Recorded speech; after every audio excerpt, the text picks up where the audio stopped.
hyvä päätös. Hieno keksintö. Kiitos. Joo, kiitos. Kiitos. Ja saatana päivän valo kesti. No ei hemmetissä. Missä Jermu on? Se on tuolla lehdistötilaisuudessa.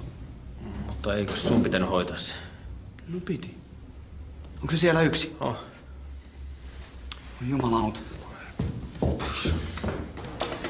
Herra pääministeri, mikä on hallituksen virallinen kanta pakolaispolitiikkaan ensi vuonna? No kysymyshän on vaikea, mutta nyt on valoa tunnelin päässä näkyvissä kyllä, että aikamoinen porukka sitä sitten otetaan. Mistä maista Suomi ottaa pakolaisia? No Penasen siinä keksi ihan viime metreillä, että veti ässän hihasta ja sanoi, että otetaan neekereitä ja rättipäitä ja kaikkia mutiaisia, niin annetaan vaan 2 päivän paperit niille, niin heitetään sitten ulos, niin hämätään niin kuin vihreitä sillä. Vihreät on ihan sekaisin, että budjetissa määrärahat kyllä kun totta kai käytetään, että Penasen ehdotti, että Ruotsista ostetaan sitten naisia, siirtolaisnaisia ja Liettuasta ja Latviasta, kun meille jää kuulemma vielä siitä sitten kuitenkin vielä jonkin verran rahaa itsellekin. No mutta tämähän on täysin rasistinen lausunto. Mitä? Valtioneuvoston Mitä täällä on puhuttu? Meillä on hallituksen iltakoulu ja me tarkennamme siellä Jermun antamaa lausuntoa. Älkää he ajako tätä ulos. Hei! Mä olen ääniharava. Hyvä Pena, saatiinhan se sopu.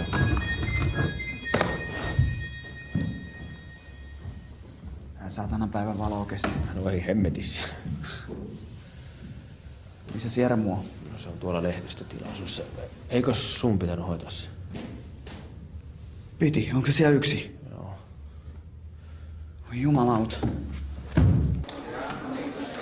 Herra pääministeri, metallin lakko on nyt kestänyt 2 viikkoa. Ovatko neuvottelut olleet vaikeita? Kyllähän siinä umpikujassa on oltu moneen kertaan. Miltä tilanne näyttää tällä hetkellä? No nyt tavallaan saatiin vähän päätä auki, että Penasen niin kuin keksi veti sen ässän hihasta, että siinä ihan loppumetreillä, että sehän ei ole tärkeää mitä tienaa, vaan se mitä maksaa veroa. Että Pena itsehän ei ole ilmoittanut läheskään kaikkia niin tulojaan. Ja siihen metallijätkät lämpesi sitten saman tien, että päätettiin, että johtoryhmä perustetaan firma Mansaarille, pannaan 15 miljardia sinne, sitten Ville ottaa avioeron ja sen varjolla saadaan sitten nostettua sieltä rahaa. No mutta tämä vähän kuulostaa vaan rikolliselta toiminnalta. Tämä ei ollut valtioneuvoston virallinen lausunto. Meillä on illalla iltakoulu. Me harjoittelemme... Älkää viittiköhän ajaa tätä ulos. Otetaan tää illalla. Mitä sä menet tuolla? Tää on ääniharava.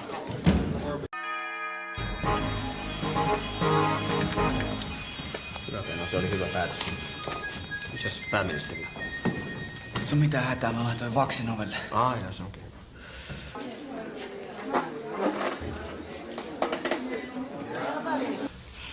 Mennään kohta hoitaa lehdistötilaisuus pois sitten. Hengähdetään vähän. Tää saatana päivän valo kesti. No ei hemmetis. Herra pääministeri, miten Suomi pystyy täyttämään EU:n asettamat uudet metsänsuojelusertifikaatit? No, kysymyshän on sinänsä vaikea, mutta nyt meillä on kyllä valoa jo tunnelin päässä näkyvissä. Kuinka paljon metsää kaatuu Suomesta ensi vuonna? No, me oltiin siinä jo niin kuin kotiin lähdössä, niin paperin porukka jo oli pois menossa kanssa, niin Penasen keksi siinä ihan loppumetreillä, että hämätään vihreitä, jätetään se aarniometsä sinne ihan koskemattomaksi 5 hehtaaria, mutta siitä eteenpäin on sitten 150 kilometriä, niin parturoida yli 15 000 hehtaaria ihan sileeksi. Paperin porukka innostui siitä sitten ihan täysin ja sanoi, että meille jää joka jätkälle hyvä siivu siitä sitten päältä vielä. Nythän tämä on jo täysin pöyristyttävä. Hallituksen ympäristöpolitiikassahan on diversiteetit. Meillä on valtioneuvoston iltakoulu, jossa me tarkennamme tätä Jermun antamaa lausuntoa. Herra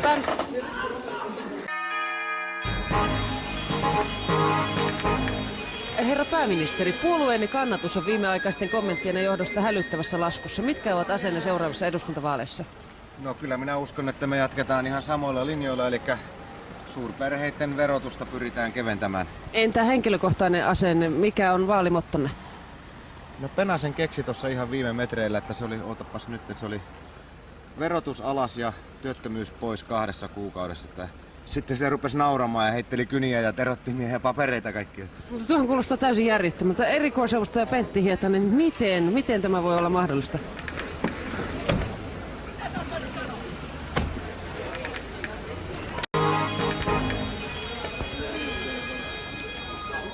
Herra pääministeri, haluaisimme tietää, mikä on pääkaupunkirakentamisen tulevaisuus? Kohoaako kaupunkimme uusi virastotalo? Kyllä me se saatiin puskettua läpi, että Penasen keksi siinä ihan viime metreillä. Minä hommaan rakennusfirmalle luvat ja pannaan 2 kesämökkiä samalle kuitille. 2 kesämökkiä, kenelle nämä tulevat? Mulle ja Penalle. Tämä oli pääministerin nykyisistä kommenteista ehkä pöyristyttävin. Jäämme todella mielenkiinnolla seuraamaan, mikä on itse pääministerin tulevaisuus. Mutta siellä on erikoisavustaja Hietanen. Mikä on nyt tämä saunajupakka?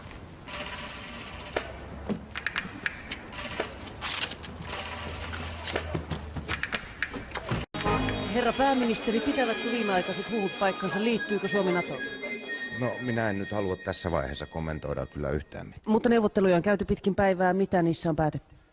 No Pena käski mun mennä kotioon ja sinne tuli jotain NATO-kenraaleja ja jotain virolaisia naisia, ne meni saunaan. No mutta mutta siellähän on pääministeri erikoisavustaja Pentti Hietanen. Herra Hietanen, haluaisimme vain kysyä. Herra Hietanen, saako kommenttia